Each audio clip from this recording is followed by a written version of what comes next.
Ya, Assalamualaikum semuanya, selamat sore. Kali ini kami akan melakukan wawancara terkait dengan kasus pengadaan barang dan jasa pemerintah yang terjadi baru-baru ini.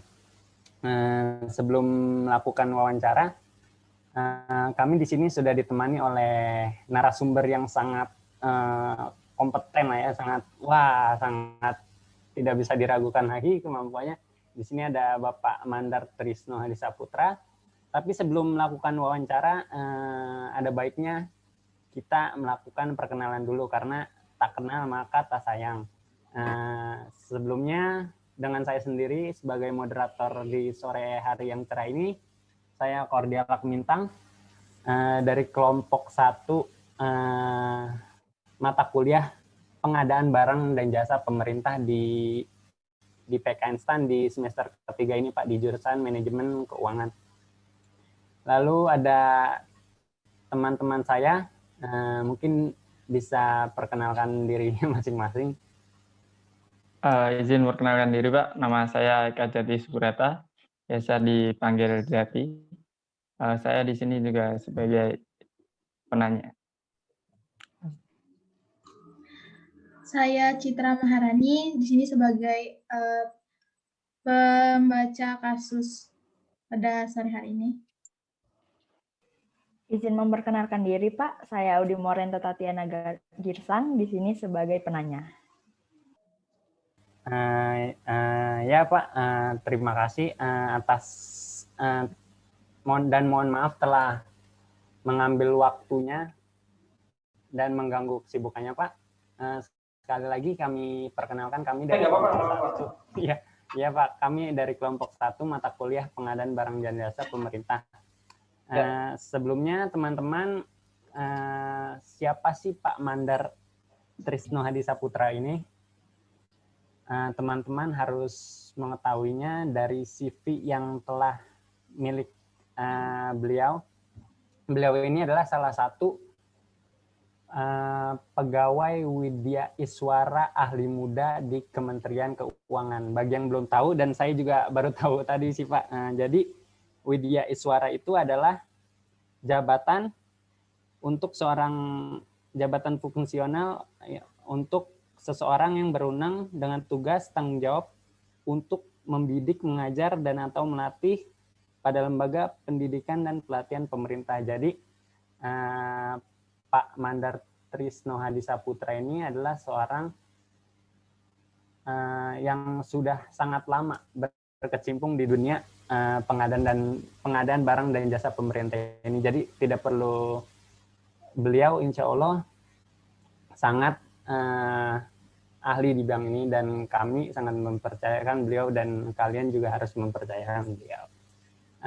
Sebelumnya Bapak Mandar Trisno Hadisaputra ini lahir di Cirebon tanggal 29 Juni tahun 1975.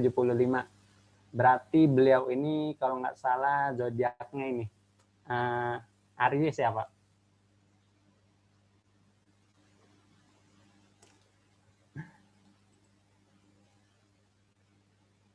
Nah ya, langsung kita lanjut saja. Beliau sekarang sedang memiliki kesibukan yakni sebagai pegawai di Balai Diklat Keuangan Makassar. Wih, tepuk tangan untuk beliau. Beliau sekarang berkediaman di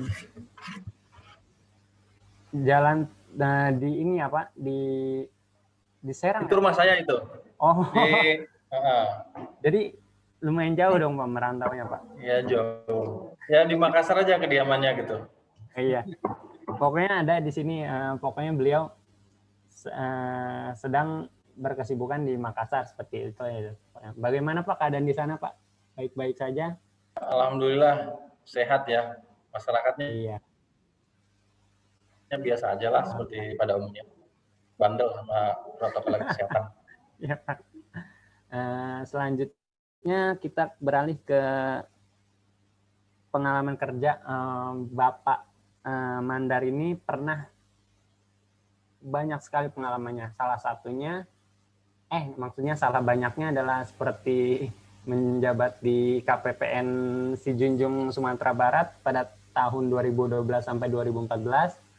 Lalu salah banyaknya lagi, beliau pernah menjadi kelompok kerja dalam unit layanan pengadaan daerah di Sumatera Barat pada 2014. Dan lalu beliau mulai bertamasya lagi, merantau lagi ke yang terakhir, yang paling baru itu menjadi kelompok kerja unit layanan pengadaan daerah di wilayah Sulawesi Utara pada tahun 2018 sampai 2020. Benar begitu, Pak?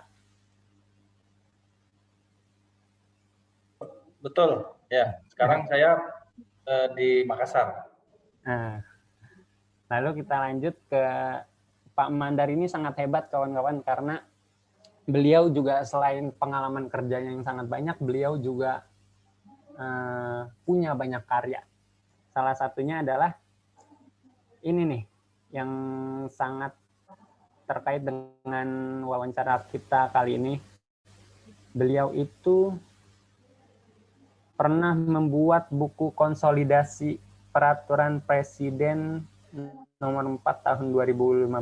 Itu bukunya tentang apa sih, Pak? Secara ininya, sinopsisnya mungkin. Ya, karena peraturan pengadaan kan beberapa kali berubah ya, terutama yang Perpres 54 2010 itu udah 4 kali berubah. Jadi biasanya orang punya 4 peraturan. Nah, saya konsolidasikan menjadi satu.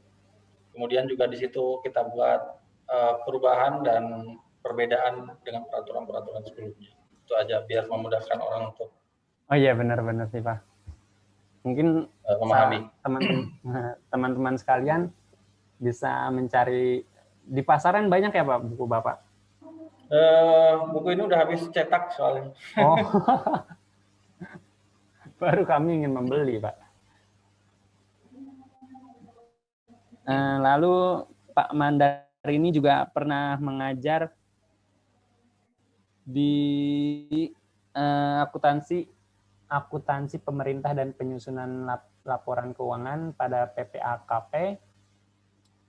Lalu yang terakhir ini, beliau juga pernah mengajar mekanisme pembayaran APBN dan APBD pada peningkatan kompetensi pengadaan barang dan jasa pemerintah.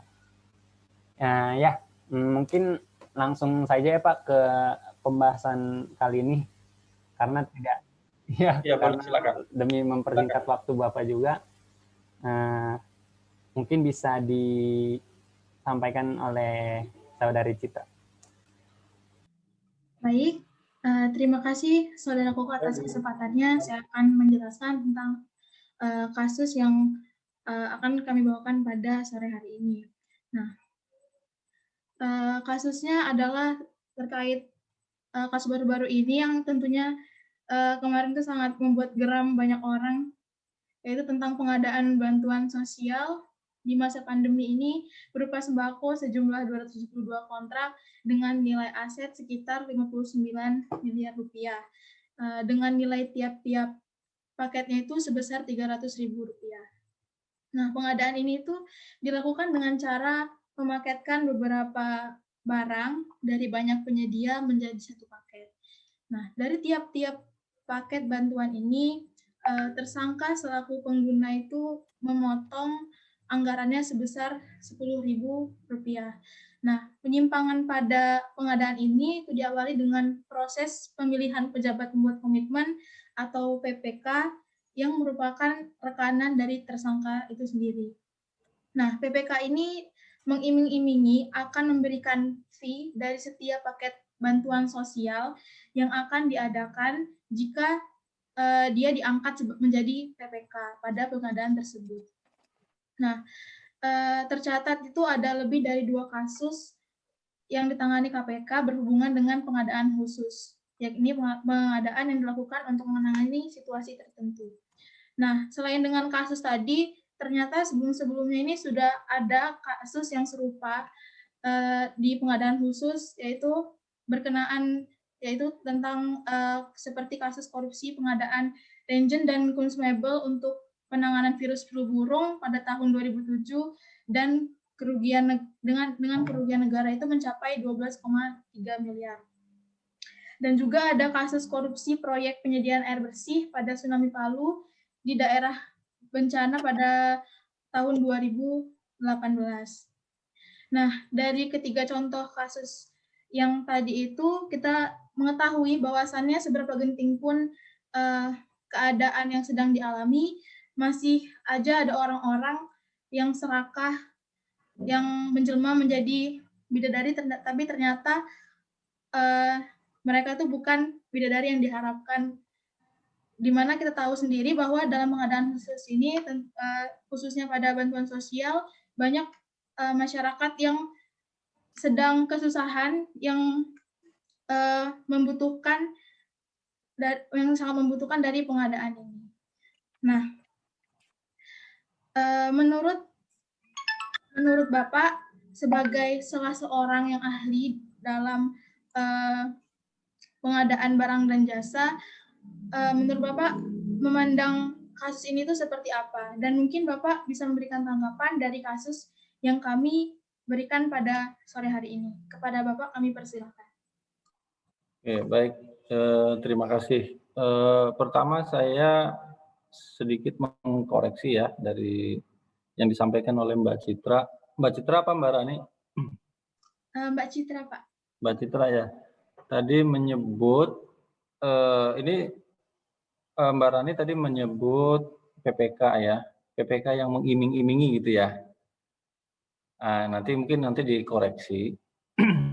Bahwa yang namanya pelaku pengadaan itu kan melibatkan setidaknya dua pihak ya, yaitu kalau dari sisi bisnis ya, dari sisi private itu melibatkan dua pihak, yaitu pembeli dan penjual, gitu kan. Nah, dalam hal ini pembeli itu adalah pemerintah, karena kan pemerintah yang punya dana ya, di mana setiap satker atau instansi pemerintah itu dia sebagai pembeli, memudahkannya seperti itu. Nah, organisasi pengadaan yang ada di pihak pembeli, dalam hal ini pemerintah, mungkin nanti bisa dipelajari lagi ya, di Perpres 16 juga ada disebut di bab 3 ya, mulai dari pasal 8 sampai pasal 17, itu salah satu di antaranya kita mengenal pengguna anggaran, kuasa pengguna anggaran, pejabat pembuat komitmen.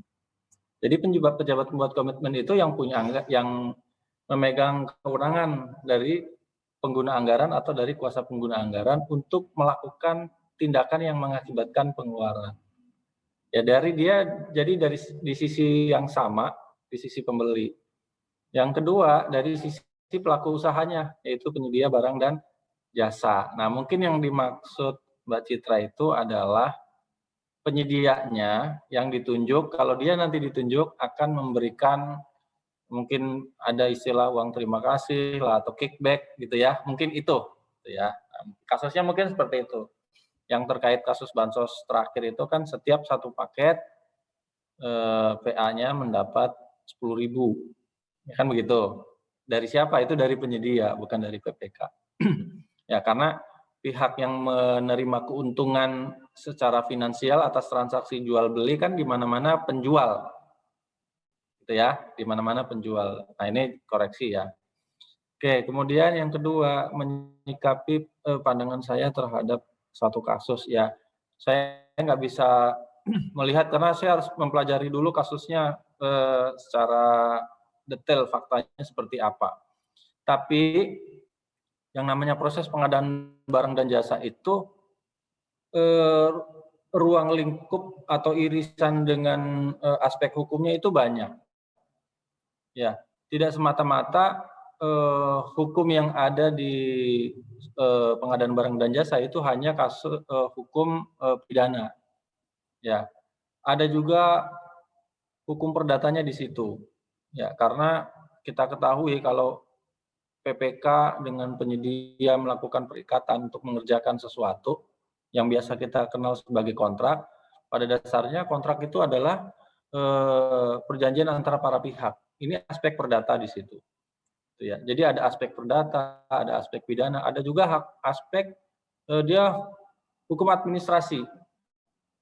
hukum administrasi pemerintah. Kenapa? Karena di situ ada pejabat publik, yaitu ada PA, ada KPA, ada PPK, di mana notabene itu wakil pemerintah yang merupakan pejabat publik. Jadi dalam proses pengadaan barang dan jasa mulai dari perencanaan, pemilihan penyedia, kemudian pelaksanaan dimulai dari kontrak gitu ya sampai dengan serah terima, itu ada aspek-aspek hukum yang terkait ya seperti pidana, perdata dan administrasi.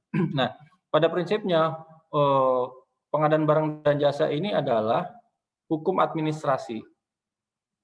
Ya, bukan hukum pidana, bukan hukum tapi lebih ke aspek perdata.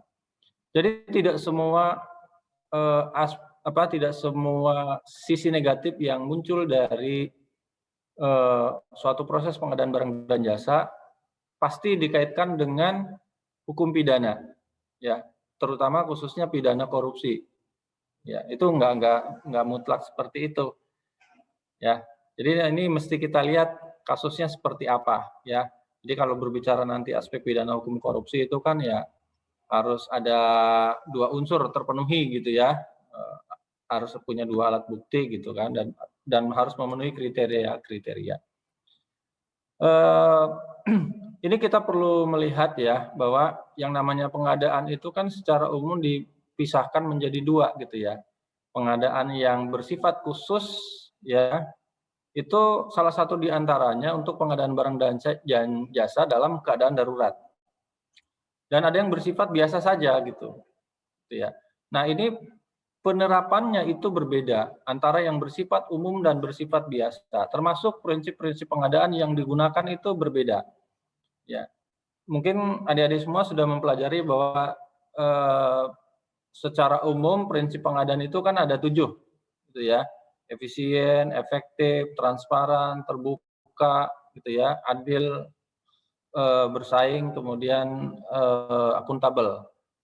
Itu yang bersifat biasa. Tapi kalau pengadaan-pengadaan yang sifatnya darurat, seperti yang tadi disebutkan, mungkin flu burung, penanganan COVID, dan lain sebagainya, ini masuk kategori pengadaan yang sifatnya harus segera. Ya, harus dilaksanakan tepat waktu, karena ini masalahnya terkait dengan aspek kemanusiaan dan nyawa manusia gitu ya. Sehingga prinsip pengadaan yang 7 itu tidak semua digunakan, gitu ya. Di pengadaan darurat hanya menggunakan prinsip yaitu efektif, kemudian transparan dan akuntabel. Namun tetap, apakah itu pengadaan yang bersifat umum dan bersifat darurat, kita sepakat. Kalau ada hal-hal yang dilakukan oleh pejabat publik, sifatnya penyalahgunaan wewenang gitu ya, yang memenuhi unsur-unsur pidana korupsi terutama, yang mengakibatkan kerugian negara, itu sepakat.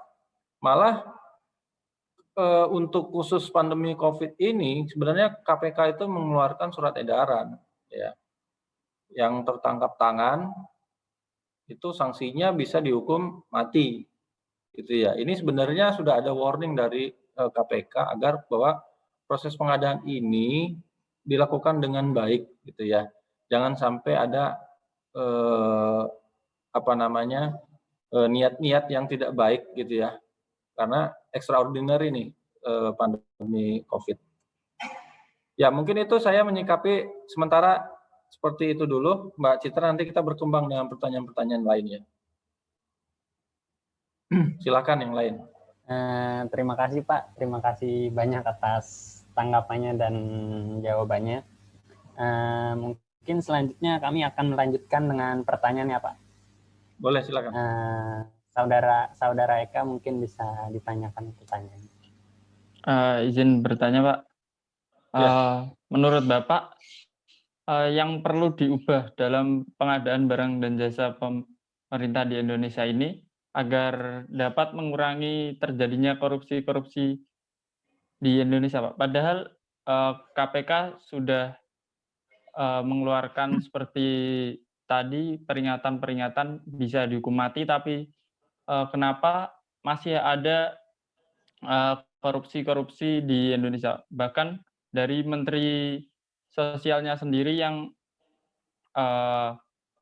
beliau adalah ketua, harusnya menjadi ketua pengadaannya untuk ini, Pak. Terima kasih.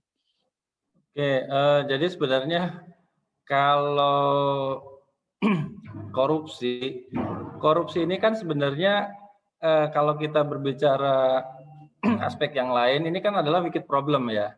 Korupsi itu adalah wicked problem, yaitu suatu masalah yang bisa disebabkan oleh multidimensi sebab, gitu ya. Jadi korupsi itu nggak satu penyebabnya gitu ya. Apakah misalkan tingkat pendidikan yang rendah atau tingkat kesejahteraan yang rendah, gitu ya. Buktinya banyak pendidikan tinggi korupsi juga, gitu ya. Banyak orang yang sudah kaya korupsi juga, gitu ya. Multidimensi. Jadi korupsi ini adalah wicked problem ya, suatu masalah yang multidimensi penyebabnya, yang penyelesaiannya tidak bisa dilaksanakan atau dituntaskan oleh satu sektor. Jadi ini melibatkan banyak sektor. Nah, terkait dengan korupsi-korupsi yang ada di pengadaan, gitu ya. Sebenarnya dengan regulasi yang ada, kita sudah meminimalisir, ya. Salah satu di antaranya adalah dengan adanya Perpres 16 itu kan ada kebijakan-kebijakan, ya, kebijakan-kebijakan yang diatur dalam hal pengadaan, misalkan meningkatkan kualitas perencanaan, ya, salah satu di antaranya meningkatkan kualitas perencanaan. Karena kalau kita lihat yang namanya proses pengadaan itu kan prosesnya mulai dari perencanaan, ya. Jadi nggak hanya kita melihat satu sisi saja, gitu ya, nggak hanya melihat di proses tendernya gitu. Jadi yang namanya proses pengadaan itu mulai dari perencanaan. Bagaimana seorang pengguna anggaran atau menteri atau kepala satker yang notabene dia kuasa pengguna anggaran itu menyusun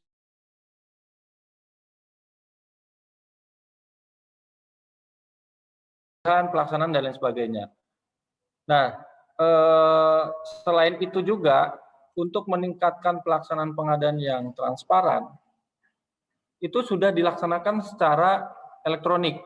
Jadi LKPP selaku instansi pemerintah yang bertanggung jawab terkait dengan penyusunan prosedur tata kelola mekanisme pengadaan itu sudah menerapkan proses dimulai perencanaan, pemilihan, pelaksanaan itu menggunakan sistem elektronik yang kita kenal dengan SPSE ya, sistem pengadaan secara elektronik.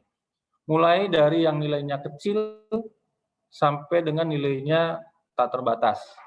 Mulai dari proses perencanaan, yaitu kita tahu bahwa pengguna anggaran KPA harus menyusun rencana umum pengadaan. Di situ kebutuhan-kebutuhan apa, dan itu harus dipublis. Artinya dari sisi lain, transparansi ini sudah ada. Ya, karena korupsi ini kan tidak bisa diselesaikan oleh satu pihak saja, mungkin harapannya dengan transparansi ini, semua pihak bisa memonitoring, bisa melakukan pengawasan.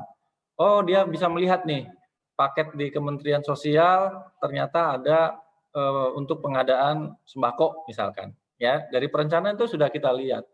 Di situ juga bisa kita lihat, karena ada beberapa titik kritis di pengadaan itu, salah satunya diantaranya perencanaan. Misalkan, pada saat menyusun kebutuhan itu tidak sesuai.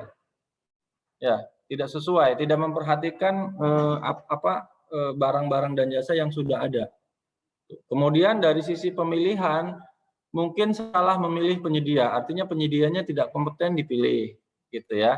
Yang harusnya dengan mekanisme persaingan dilakukan penunjukan langsung tanpa memperhatikan qualified ya, kompetensi dari penyedianya. Kemudian kalau dari sisi pelaksanaan, mungkin tidak ada pengendalian atau pemantauan terhadap kegiatan dengan baik. Ya, tidak sesuai spek dan lain sebagainya gitu ya. Sehingga di beberapa tahapan itu muncul beberapa kerugian negara. Nah, salah satu aspek untuk mengurangi adalah dengan meningkatkan kualitas perencanaan, kemudian juga dengan transparansi gitu ya, meningkatkan transparansi dalam pengelolaan pengadaan barang dan jasa yang lebih bersifat transparan, terbuka, kompetitif, yaitu dengan menggunakan teknologi informasi ya dalam melakukan proses-proses pengadaan tadi, mulai dari perencanaan gitu ya. Yang berikutnya juga ada peran dari pengawasan, karena kan salah satu tugas pengguna anggaran adalah melakukan pengawasan, di mana pengawasan ini bisa menggandeng pengawas internal pemerintah, yaitu BPKP, dan juga bisa melibatkan APIP, aparat internal dari KL, ya, yang mungkin kita lebih menyebutnya itu inspektorat, ya. Ya. Nah, tinggal kembali ke para pelakunya, gitu ya. Karena sebagus apapun sistem dibuat, gitu ya, setransparan apapun sistem dibuat, tapi kalau dari sisi pelakunya, gitu ya, mempunyai mental yang kurang pas atau yang kurang bagus, itu juga akan sangat berpengaruh. Meskipun kita selaku ASN di Undang-Undang ASN kan, di Undang-Undang Nomor 5 2014, kita lebih mengenal bahwa setiap ASN itu harus punya 3 kompetensi. Ya, pertama kompetensi teknis, kompetensi manajerial, dan kompetensi sosiokultural.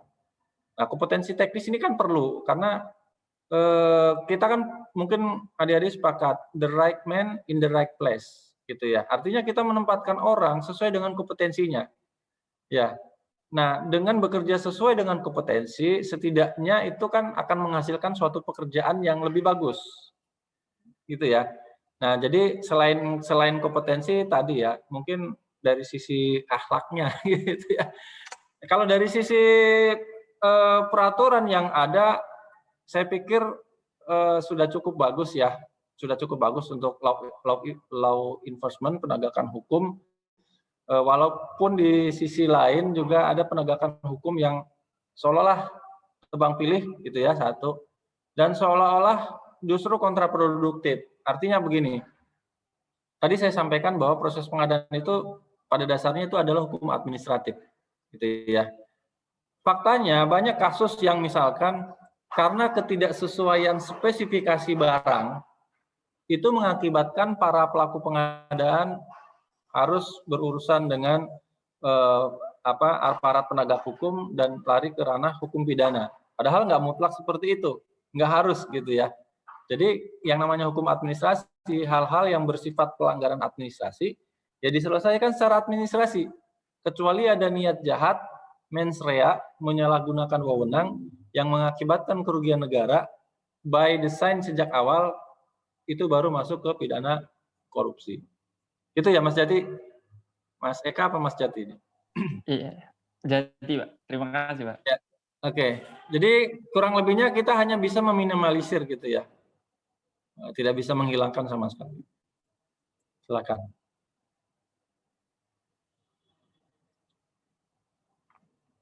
Silakan, ada lagi?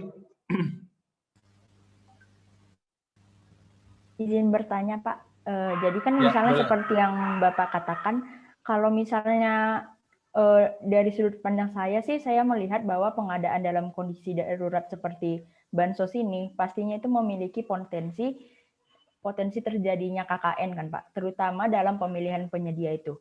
Jadi bagaimana sih Pak supaya menghindari KKN itu dalam memilih penyedia pada saat melakukan pengadaan dalam keadaan darurat? Terima kasih Pak. Oke, baik. Sebelum menjawab itu, mungkin saya akan jelaskan bagaimana sih prosedur pengadaan barang dan jasa di saat pandemi, di saat keadaan darurat, gitu ya.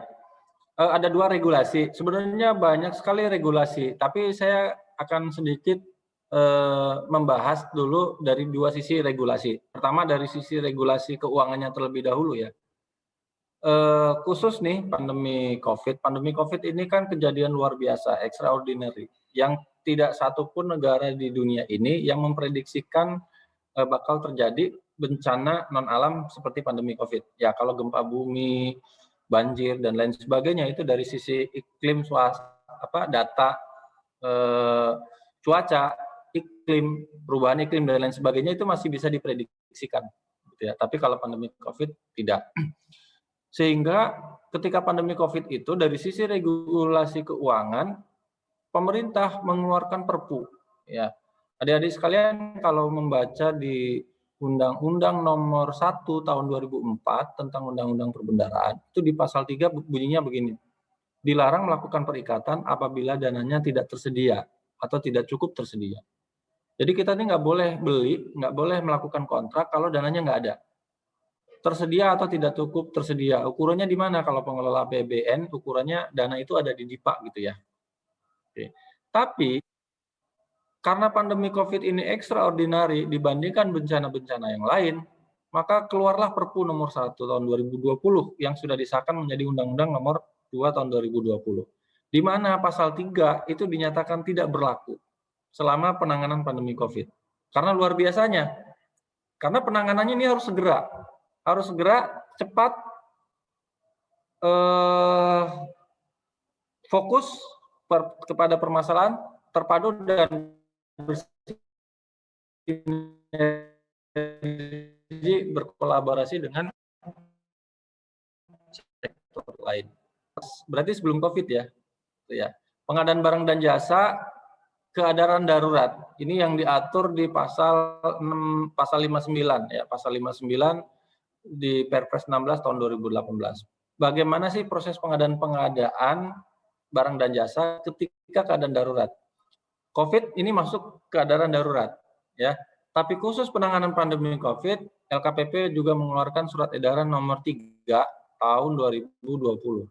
Yang kurang lebih proses pengadaannya adalah, kalau pandemi COVID sekali lagi, karena diperlukan langkah-langkah yang cepat, tanggap, akurat, sehingga prinsip-prinsip yang 7 tidak semuanya dipakai. Ya, prinsip yang dipakai efektif. Efektif itu adalah penggunaan sumber daya untuk mencapai tujuan. Tujuannya kan penanganan COVID. Jadi itu harus didahulukan. Ya. Jadi prinsip efisiensi tidak dipakai. Nah, yang kedua, transparan. Jadi semua proses pengadaan mulai dari perencanaan, pemilihan penyedia, termasuk pembayaran itu harus transparan. Ya. Yang ketiga, akuntabel, ya, transparan dan akuntabel ini kan saling berkaitan. Nah, prosesnya secara sederhana, Mbak Audi, kita pisahkan, kan udah belajar ya, jenis pengadaan itu kan ada 4 ya, ada barang, ada pekerjaan konstruksi, ada jasa lainnya, ada jasa konsultansi. Khusus barang, pertama, PA itu menetapkan kebutuhan-kebutuhan terkait dengan kondisi darurat. Kebutuhan-kebutuhan apa yang darurat? Seperti Kemensos, Bansos, sembako, ya. Kalau Kementerian Kesehatan mungkin vaksin, APD dan lain sebagainya. Itu kebutuhan. Di mana kebutuhan tersebut dibuat oleh PA, KPA atau PPK. Bisa ketiga ini ya. Kemudian nanti ditetapkan. Setelah ditetapkan kebutuhan-kebutuhan yang urgent untuk penanganan pandemi COVID, tentunya memperhatikan ketersediaan barang yang ada yang dimiliki oleh Satker dan ketersediaan penyedia. Oke, setelah itu dilakukan, maka PA atau KPA memerintahkan PPK untuk menunjuk penyedia. Ya. Kita bisa lihat karena saking extraordinary-nya perlu langkah-langkah cepat, ada beberapa langkah yang dilewatin. Ya. Kan mungkin adik-adik tahu nih bahwa yang melaksanakan proses pemilihan penyedia itu di ketentuan pada kondisi umum itu siapa? Ada pejabat pengadaan, ada juga pokja pemilihan. Jadi ada pihak lain sebagai checks and balance, gitu ya. Ini enggak, karena harus segera maka ada dipotong langkah-langkahnya. Yang memilih penyedia adalah PPK, ya, pejabat pembuat komitmen. Padahal seharusnya yang memilih penyedia itu adalah pokja pemilihan atau pejabat pengadaan tergantung nilainya. Nah, ukurannya di kondisi darurat ini adalah menunjuk penyedia-penyedia yang ada di katalog. Semua penyedia yang ada di katalog itu sudah terverifikasi oleh LKPP. Ya, artinya sudah terseleksi lah ya. Kalau tidak ada di katalog, menunjuk penyedia yang sudah pernah melaksanakan pekerjaan tersebut, yang sudah berkontrak lah istilahnya. Ya. Itu ukurannya. Yang berikutnya, kalau dia penyedia barang, ya ukurannya adalah dicari penyedia yang paling terdekat dari sisi rantai pasok. Ya kan ada yang buat, ada pabrik gitu ya. Terus kemudian ada dealer, distributor, ada agen gitu ya. Nah, jadi ukurannya kita mencari penyedia yang rantai pasoknya paling terdekat dengan pembuat. Jadi jangan beli di pengecer. Harapannya seperti itu. Itu sebenarnya ketentuannya sudah ada ya. Cari penyedia dengan rantai pasok yang terdekat dari yang memproduksi. Berarti ini bertolak belakang dengan segmentasi usaha. Ya. Segmentasi usaha kan kita membagi paket dengan 2,5 miliar untuk usaha kecil gitu ya. Di atas itu untuk usaha non kecil. Nah, kalau kita lihat rantai pasok terdekat, yang dekat dengan rantai pasok itu kan notabene kebanyakan penyedia dengan usaha non kecil. Begitu ya. Nah, jadi ini ada perbedaan. Nah, setelah dipilih penyedia yang kompeten, maka penyedia tersebut atas dasar surat pesanan untuk barang gitu ya. Kalau di pekerjaan non barang itu harus ditunjuk dulu SPPBJ gitu ya. Kalau dimungkinkan ada serah terima lapangan, kalau dia mungkin ada pekerjaan konstruksi dan lain sebagainya, kemudian diterbitkan SPMK, surat perintah mulai kerja. Oke, atas dasar itu SPP atau SPMK, maka penyedia yang ditunjuk itu bekerja. Ya. Setelah bekerja, kemudian dia ada prestasi pekerjaannya, maka prestasi itu diukur bersama, ya bersama dengan PPK atau pihak lain lah. Misalkan mau perlu dibantu oleh inspektorat itu boleh, silakan. Nah, kemudian yang menarik di sini adalah pembayaran penandatangan kontraknya itu belakangan. Berbeda kalau kondisi yang umum itu kontrak dulu baru dibayar. Kalau yang ini kerjakan dulu, serah terima pekerjaan, kemudian tanda tangan kontrak baru kemudian bayar. Nah, ini kita perlu pahami dulu proses pengadaannya gitu ya. Jadi ini berbeda dengan pengadaan yang bersifat biasa. Kembali lagi ke pertanyaan Mbak Audi, saya agak miss sedikit. Pertanyaannya Mbak Audi gimana tadi Mbak? Pertanyaannya gini Pak, jadi kan karena ini pengadaan dalam keadaan darurat kan diperkenankan untuk melakukan penunjukan langsung penyedianya Pak. Betul. Nah, jadi bagaimana caranya untuk mengurangi KKN dalam penunjukan penyedianya itu? Cara mengurangi KKN berarti ini agak menarik ya. Pertama tadi kriteria kebutuhan sudah ditetapkan ya. Kemudian pemilihan penyedia juga sudah ada. Nah, bagaimana KKN-nya? Berarti kita harus memperhatikan titik-titik kritis yang ada, gitu ya. Titik-titik kritis yang muncul di pandemi kondisi darurat ini. Mungkin kalau kita sisir ini ada 5 titik kritisnya. Pertama di perencanaannya pada saat mengidentifikasi kebutuhan. Biasanya kurang memperhatikan kebutuhan real di lapangan. Ya mungkin perlunya 200, ternyata belinya 300 karena dananya banyak, gitu ya. Nah ini kan bisa kita perbaiki dengan sistem ya, dengan manajemen sistem, gitu ya. Misalkan kalau di BMN kan kita ada SIMAK BMN tuh ya, ada sistem informasi manajemen aset, gitu ya. Nah ini juga setidaknya juga bisa diterapkan bagaimana sih menyusun identifikasi kebutuhan dengan baik, ya. Kalau seperti Kementerian Sosial dan Kementerian BNPB dan lain sebagainya, dia punya cadangan. Artinya pengadaan sembako itu tidak dilakukan pada saat begitu darurat gempa. Ya, dia kan ada namanya siaga. Jadi sebelum terjadi gempa, mereka sudah melaksanakan proses pengadaan terlebih dahulu. Mereka simpan di gudang. Makanya begitu kejadian bertonton mereka bisa kirim gitu ya. Ya, jadi ada pengadaan yang dilaksanakan begitu kejadian bencana diadakan, tapi ada juga yang siap siaga gitu ya. Itu harus dibedakan dulu. Terus yang kedua tadi proses pemilihan, titik kritisnya adalah yang terjadi di proses pemilihan, terutama yang dengan pemilihan penyedia, itu memilih penyedia yang tidak kompeten gitu ya, yang tidak sesuai. Padahal tadi ukurannya jelas, gitu ya, ukurannya sangat jelas. Nah, ini sekali lagi bisa diminimalisir dengan sistem.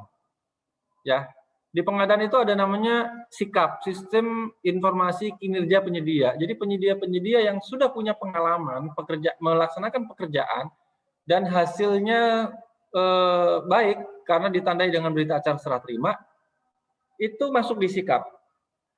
Ya, tapi belum suatu sistem vendor management system. Ya, belum. Nah, sarannya untuk mengurangi ini ya kita harus punya vendor management system. Ya, kalau sudah punya vendor management system, itu setidaknya akan bagus. Kita nggak perlu lagi lakukan proses pemilihan penyedia yang ribet. Ya, karena di vendor management system itu bisa jadi sudah penyedia-penyedia sudah terseleksi, kemudian juga yang berkompeten yang memiliki kualifikasi bagus, melaksanakan pekerjaan dengan baik, sudah tercatat semua. Artinya kan itu mengurangi. Coba perhatikan kalau sistem tender kan borderless tanpa batas. Mungkin ada penyedia baru yang belum pernah punya pengalaman terverifikasi masuk, gitu ya kan? Kemudian tiba-tiba yang menang penawar terendah yang memiliki kualifikasi yang rendah misalkan, atau jelek, ya. Tapi dengan vendor management system setidaknya kita bisa memilih penyedia dengan baik karena sudah ada, kita tinggal milih. Seperti halnya kalau paling gampang ya kalau kita pakai GoFood lah, ya kan? Kan kita nggak kenal tuh. Yang cara paling mudah kan kita mana yang bintangnya banyak, setidaknya itu kita pilih kan, atau review dari penggunanya kan begitu. Nah kurang lebih kalau seperti itu kan akan mudah. Dengan menggunakan sistem teknologi informasi itu kan akan mengurangi komunikasi, betul nggak? Ya, karena kan biasanya korupsi itu kan harus dua arah. Ya, korupsi itu nggak bisa satu arah, pasti dua arah. Ya, ada yang menerima, pasti ada yang memberi. Tentunya itu diawali dari komunikasi. Misalkan sebenarnya, nanti saya tunjuk Bapak, konsekuensinya 10.000, kan begitu. Itu kan ada komunikasi. Tapi kalau dengan by system, susah kita komunikasinya. Gitu ya. Itu satu. Transparan pun juga dari sisi proses ininya, proses pemilihannya. Nah, kemudian selain itu di proses pelaksanaannya, ya di pelaksanaannya terutama pengendaliannya, termasuk juga bansos ini pendistribusiannya, karena korupsi itu tidak hanya memarkup harga gitu ya, tapi juga pendistribusian bisa jadi didistribusikan tidak ke orang yang tepat gitu ya. Itu satu ya. Jadi bagaimana cara mengurangi dengan memperbaiki sistem tentunya. Ya, mulai dari hulu sampai hilir, dari mulai perencanaan, kemudian juga tadi yang kedua dengan menggunakan teknologi informasi di semua aspek, ya, itu yang akan setidaknya mengurangi tatap muka dan sebagainya, dan dalam rangka transparan dan akuntabel gitu ya. Kemudian tadi juga jangan lupa memberdayakan unit organisasi yang mempunyai tusi di bidang pengawasan seperti BPKP atau inspektorat gitu ya, di semua lini, bisa dalam bentuk review atau dalam bentuk pendampingan gitu ya. Setidaknya itu Mbak Audi. Dan satu nih, penegakan hukum yang ketat gitu ya. Kalau tidak ada penegakan hukum itu ya percuma ya, karena nggak ada efek jera gitu. Nah, setidaknya mungkin teman-teman KPK ini di kondisi pandemi ini sebetulnya sudah mengeluarkan regulasi gitu ya, yaitu surat edaran dari KPK yang mengatakan bahwa, yang menyebutkan dalam surat itu kalau tertangkap tangan korupsi, hukuman terberat adalah hukuman mati. Ya, ini sebenarnya sudah memberi sebenarnya sudah warning nih gitu ya, tapi ternyata masih ada juga gitu kan. Ya, itu Mbak Audi. Silakan yang lain.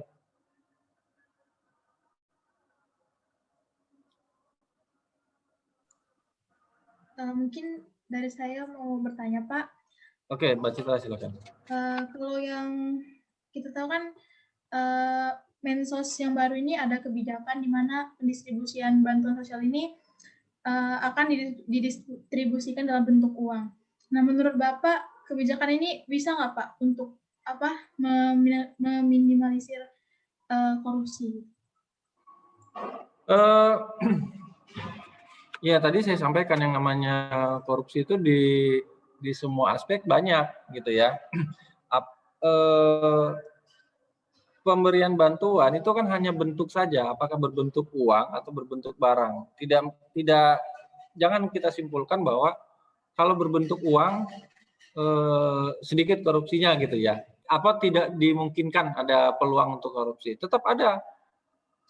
Coba kita lihat yang kemarin kasus yang menarik sebelum COVID, pada saat COVID, awal-awal COVID, yaitu anggaran untuk pelatihan. Pernah dengar nggak? Prakerin, ya. Pernah, Pak. Ya, pernah ya. Jadi yang banyak karena pandemi COVID, orang tidak bekerja, dirumahkan, banyak penganggur kan. Akhirnya pemerintah mengeluarkan program yang mengikuti pelatihan, yang nanti dapat 600.000 gitu ya. Itu kan berbentuknya uang itu. Berbentuk uang dan jasa gitu ya. Ya, karena sudah ada temuan-temuan dari LKPP, dari KPK ya terkait hal itu.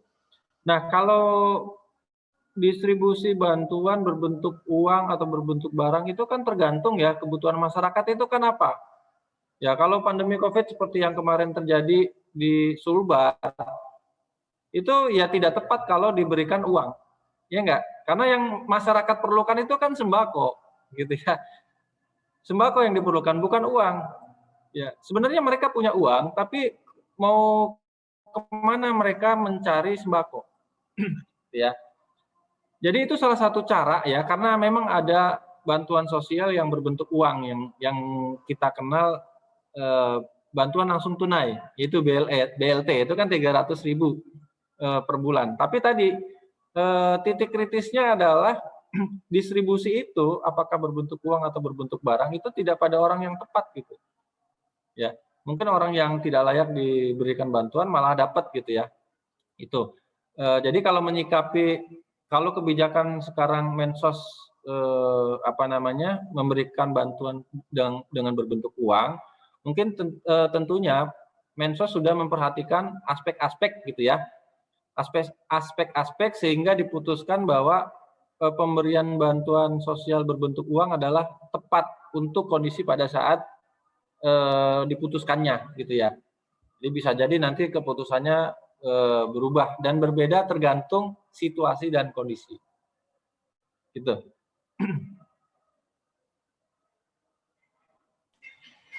Pak, saya ingin bertanya kembali. Sepertinya satu lagi saya bahas ya, saya agak lupa tadi. Kalau bantuan sosial berbentuk uang, maka ini nggak masuk ke dalam mekanisme pengadaan barang dan jasa. Gitu ya. Jadi nggak masuk konteks pengadaan barang dan jasa. Jadi masuk konteks pengadaan barang dan jasa adalah bantuan yang berbentuk barang. Oh iya Pak, iya Pak. Ya, oke. Jadi nyambungnya ke sana ya. Jadi pertanyaannya harusnya jangan ngarahnya ke berbentuk uang kan, materinya kan mata kuliahnya kan pengadaan barang ini. Gimana Mbak Audi, silakan. Sepertinya ini bakal jadi pertanyaan terakhir Pak, karena juga sudah mengganggu waktu Bapak lebih lama. Jadi nggak apa-apa, nanti kalau mau diperpanjang atau misalkan mau take lagi, diagendakan aja silakan. Silakan Mbak Audi. Jadi Pak, tadi kan kami sudah memaparkan mengenai contoh-contoh pengadaan dalam keadaan darurat dan salah satunya yang kita fokuskan sendiri adalah pengadaan bansos ini Pak. Jadi kalau dari Bapak sendiri melihat pengadaan selama ini dalam keadaan darurat itu apakah sudah dapat dikatakan optimal Pak? Dan apakah Bapak punya solusi sendiri kira-kira apa yang harus diperbaiki ke depannya dalam sistem pengadaan pemerintah? Terima kasih Pak. Saya nggak bisa bicara banyak karena saya nggak pegang data ya. Nanti kalau saya berbicara pakai asumsi kan sesat gitu ya. Sesat. Tapi sekali lagi, ketika pandemi COVID ini sudah banyak peraturan-peraturan yang dikeluarkan ya. Satu, dari sisi regulasi keuangan, pemerintah sudah menerbitkan Perpu nomor 1 2020 yang sudah menjadi Undang-Undang nomor 2 tahun 2020. Kemudian dari sisi pembayaran, pemerintah sudah menerbitkan PMK 43 2020. Dari sisi realokasi, refocusing, sudah menerbitkan PMK tentang revisi dari sisi pekerjaan yang tidak selesai, Kementerian Keuangan sudah menerbitkan PMK 93 tahun 2020 untuk tahun jamak. Dari sisi regulasi pengadaan, LKPP sudah menerbitkan Perlem 18 tahun 2000, Perlem 13 tahun 2018, kemudian SE 3 tahun 2020. Ya. Dari sisi pengawasan, seperti amanat Inpres, Instruksi Presiden nomor 4 tahun 2020 terkait penanganan pandemi COVID, yang harus dilakukan pengawasan dan koordinasi antara LKPP dengan BPKP. BPKP juga sudah menerbitkan 2 surat edaran nomor 5 dan nomor 6 tahun 2020 tentang bagaimana melakukan review terhadap pengadaan barang dan jasa pemerintah, pendampingan dan lain sebagainya. Kemudian KPK juga sudah menerbitkan SE 8 tahun 2020 tentang pelaksanaan anggaran saat pandemi COVID. Dan di situ sudah ada ancaman bahwa yang tertangkap tangan dapat diberikan sanksi terberat, yaitu hukuman mati. Gitu ya. Jadi sebenarnya regulasi-regulasi yang ada itu sebenarnya sudah menunjang, gitu ya. Apalagi prosedurnya tadi saya sampaikan sudah cukup, gitu ya, sudah cukup. Nah, tinggal keberanian di lapangan untuk mengeksekusi, gitu ya. Jadi kembali lagi, karena saya nggak punya data, apakah ini lebih baik ya? Tentunya itu harapan saja, tentunya harapan saya adalah bahwa dengan regulasi yang sudah sebegitu banyak yang diterbitkan oleh pemerintah, dan satu nih, sebenarnya niat dari para pelaku kan begitu. Karena niat ini kan susah ya. Kalau pelaku pengadaannya itu punya niat yang dari awal sudah jelek, ya nggak akan bisa peraturan apapun gitu ya. Jadi kembali lagi ke masing-masing gitu ya. Tapi regulasi yang ada ini sudah cukup bagus untuk memantau. Buktinya apa? Buktinya nggak cukup menunggu pandemi COVID selesai, kasus ini sudah di blow up. Ya, artinya proses penanganannya kan segera. Berarti memang ada niat baik pemerintah, terutama dari aparat penegak hukum. Ya, jadi harapannya adalah saya nggak mengharapkan bahwa nanti banyak kasus-kasus lagi yang terblow up gitu ya. Itu kan justru harapan yang jelek gitu ya. Ya justru saya harapannya adalah ya cukup stop sampai di situ saja gitu ya. Nah, ini kembali lagi ke masing-masing para pelaku, apakah yang posisinya sebagai pejabat pembuat komitmen, kuasa pengguna anggaran, atau pengguna anggaran yang memiliki kewenangan untuk menggunakan anggaran, setidaknya mereka mempunyai hati nurani gitu ya. Mempunyai prinsip-prinsip bahwa pandemi COVID ini bukan menjadi salah satu ajang untuk menambah penghasilan atau mencari keuntungan gitu kan. Mungkin harapan saya seperti itu. Ya. Gitu Mbak Audi. Tapi kalau dibanding data kasus-kasus mungkin lebih baik ya dibanding proses pengadaan pandemi keadaan darurat di kondisi-kondisi sebelumnya. Terima kasih Pak atas pemaparannya. Ya mungkin cukup sih Pak, sangat cukup bahkan Pak dari pertanyaan dan penjelasan Bapak. Dari sini kita bisa mengambil kesimpulan bahwasanya korupsi itu tidak bisa diatasi dengan hanya dari satu aspek, karena itu adalah sebuah kejahatan yang extraordinary dan perlu sinergi dari berbagai aspek untuk menanganinya Pak. Yeah. Terus dari kelompok kami menyimpulkan bahwa dari segi peraturan yang memuat pengadaan sudah cukup bagus, tinggal keberanian dalam melakukan eksekusi di lapangannya seperti yang Bapak bilang tadi. Lalu kita juga mengharapkan dengan regulasi yang sangat bagus tersebut dari pemerintah harus ditunjang dengan pelaku-pelaku pengadaan yang harus berkompeten juga seperti itu. Lalu mungkin cukup sih Pak, karena takut juga mengganggu kesibukan Bapak yang lain. Kami juga sudah sangat cukup penjelasan dari Bapak. Terima kasih banyak untuk kesempatannya Pak, telah meluangkan waktunya. Mungkin kita akan melakukan ini Pak, sesi foto. Jika Bapak berkenan. Oke, boleh. Silakan. Silakan Saudari Citra. Baik. Dihitung. Akan saya hitung ya, 1 sampai 3. 1, 2, 3. Baik, sudah.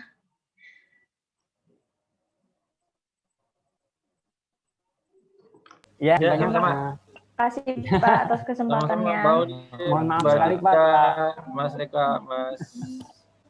Mungkin pada kesempatan yang akan datang mungkin kita bisa bertemu mungkin Pak di lain kesempatan atau secara langsung mungkin nanti kalau sudah kerja, amin.